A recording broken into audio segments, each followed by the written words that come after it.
বাংলাদেশে কট্টরপন্থীদের মূর্খামি কিন্তু এখনো পর্যন্ত অব্যাহত রয়েছে। তারা বলছে জান্নাত থেকে ফেরেশতারা নেমে এসে বলেছে বঙ্গবন্ধু শেখ মুজিবুর রহমানের বাড়িতে ভাঙচুর চালানোর জন্য।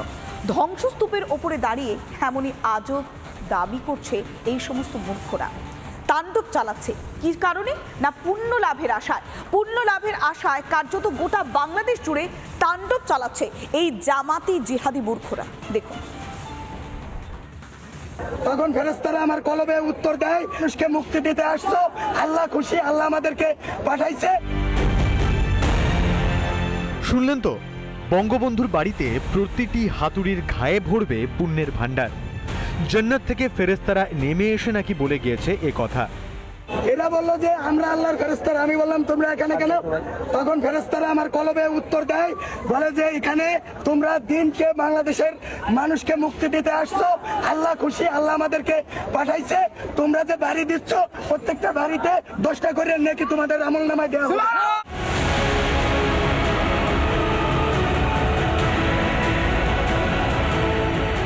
মূর্খামির সমস্ত সীমা অতিক্রম করে ফেলেছে বাংলাদেশের জিহাদিরা। গত বছর অগস্ট মাস থেকে ধর্মান্ধদের যে তাণ্ডব শুরু হয়েছিল তা সমানে চলছে।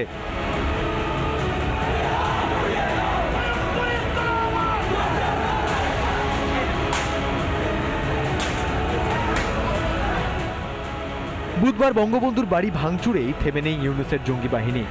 শেখ মুজিব ও হাসিনার বাড়ির পর এবার প্রাক্তন রাষ্ট্রপতি আব্দুল হামিদের বাড়িতেও হামলা মৌলবাদীদের। ধানমন্ডির পর কিশোরগঞ্জ ধুলোয় লুটালো বাংলাদেশের রাষ্ট্রপিতার সম্মান।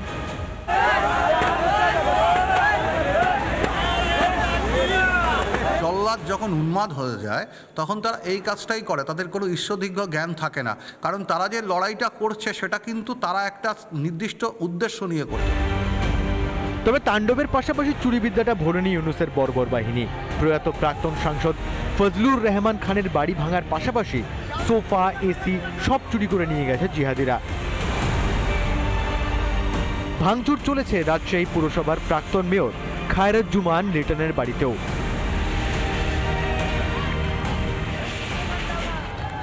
ভারতের দালাল তকমা দিয়ে শেখ মুজিবের বাড়ি ভাঙতে ভাঙতে ভারতীয় গানেও উত্তাল নাচ। এটাও কি জান্নাত থেকে ফেরেশতারা নেমে বলে গিয়েছিল ইউনূসের জিহাদি বাহিনীকে?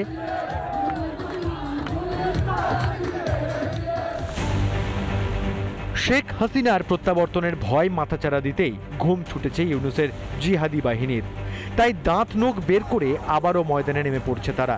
কিন্তু যেদিন এই মৌলবাদ ঘুরে ইউনূসকেই তারা করবে, সেদিন কোথায় পালাবে মোহাম্মদ ইউনূস ও তার সাঙ্গপাঙ্গরা? রিপাবলিক বাংলা। মার্কিন করদাতাদের টাকা এবার বাংলাদেশের সরকার ফেলবার জন্য কাজে লাগিয়েছে কে? না ইউনূসের সরকার। কিভাবে কাজে লাগানো হয়েছে? ইউএসএইডের টাকা, সেই টাকা ক্লিন্টন ফাউন্ডেশন এবং একই সঙ্গে ইউনূসের যে গ্রামীণ ব্যাংক, তার মাধ্যমেই গোটা বাংলাদেশ জুড়ে অরাজকতার পরিবেশ তৈরি করা হয়েছিল। এমনটাই বারবার দাবি করছেন কে? না এলেন মাস্ক। অর্থাৎ তিনি এই যে ষড়যন্ত্র, অর্থাৎ ডেমোক্রেটসরা যে ষড়যন্ত্র করেছিল, সেই ষড়যন্ত্রের শিলমোহর দিলেন এলেন মাস্ক। এবার বিস্ফোরক দাবি করলেন সাংবাদিক সালাউদ্দিন শোয়েব চৌধুরী।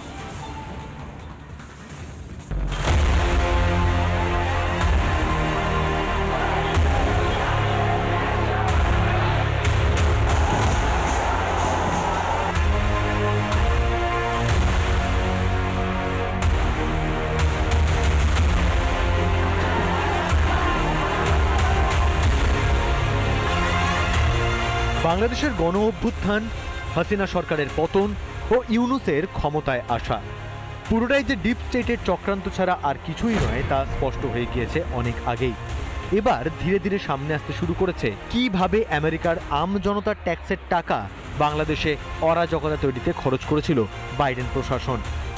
এবার সমাজ মাধ্যমে বিস্ফোরক দাবি করলেন বাংলাদেশি সাংবাদিক সালাউদ্দিন শোয়েব চৌধুরী।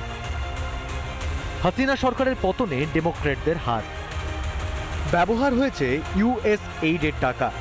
গ্রামীণ ব্যাংক ও ক্লিন্টন ফাউন্ডেশনের সাহায্যে উড়েছে আমেরিকান জনতার ট্যাক্সের টাকা। সেই টাকা দিয়েই বাংলাদেশে কৃত্রিম গণ আন্দোলন।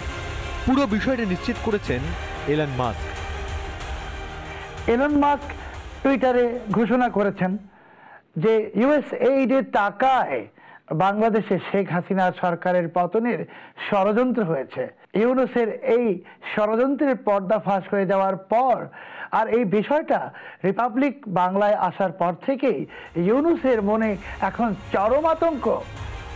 মার্কিন জনতার ট্যাক্সের টাকা ৯/৬-এর অন্যতম হাতিয়ার ছিল ইউএস এইড, যার মাধ্যমে পাকিস্তান, বাংলাদেশের মতো দেশে অঢেল টাকা পাঠানো হতো। সেই বিপুল টাকা ব্যবহার হতো বিভিন্ন দেশে ডিপ স্টেটের স্বার্থ চরিতার্থ করতে। ক্ষমতায় এসেই খয়রাতি ইউএস এইডের পাকাপাকিভাবে তুলে দিয়েছেন মার্কিন প্রেসিডেন্ট ডোনাল্ড ট্রাম্প, আর তাতেই ভালো মতোই জব্দ হয়েছে ইউনূস ও তার সাঙ্গপাঙ্গরা। আসলে এই গাঁটছাড়াটা দীর্ঘদিন ধরে ক্লিন্টন ফ্যামিলির সঙ্গে ইউনূসের ছিল, এবং তাই ইউনূস এটা করেছেন, কারণ ক্লিন্টন ফ্যামিলিকে লবিং করেছেন ইউনূস, আর ইউনূসকে লবিং করেছেন ক্লিন্টন ফ্যামিলি। এবং শুধুমাত্র শেখ হাসিনার বিরোধিতার জায়গা থেকে ইউনূস কিন্তু ধর্মান্ধদের সঙ্গে গেছেন। ইউনূস ও বৈষম্য বিরোধী ছাত্র আন্দোলনকারীদের যখন প্রকাশ্যে পিঠ চাপড়ে দিয়েছিলেন, তখনই পুরো খেলাটা পরিষ্কার হয়ে গিয়েছিল। এখন পরতে পরতে সেই ষড়যন্ত্র আরও খোলসা হচ্ছে। তবে ডোনাল্ড ট্রাম্প ক্ষমতায় আসার পর যে খেলা ঘুরতে শুরু করেছে, এখন থেকেই পাওয়া যাচ্ছে সেই ইঙ্গিত। রিপাবলিক বাংলা। নানা ধরনের কন্টেন্ট দেখার জন্য লাইক করুন, শেয়ার করুন আমাদের ফেসবুক পেজ, সাবস্ক্রাইব করুন আমাদের ইউটিউব চ্যানেল। পাশাপাশি অন্যান্য ব্রেকিং নিউজের জন্য অবশ্যই চোখ রাখুন রিপাবলিক বাংলায়।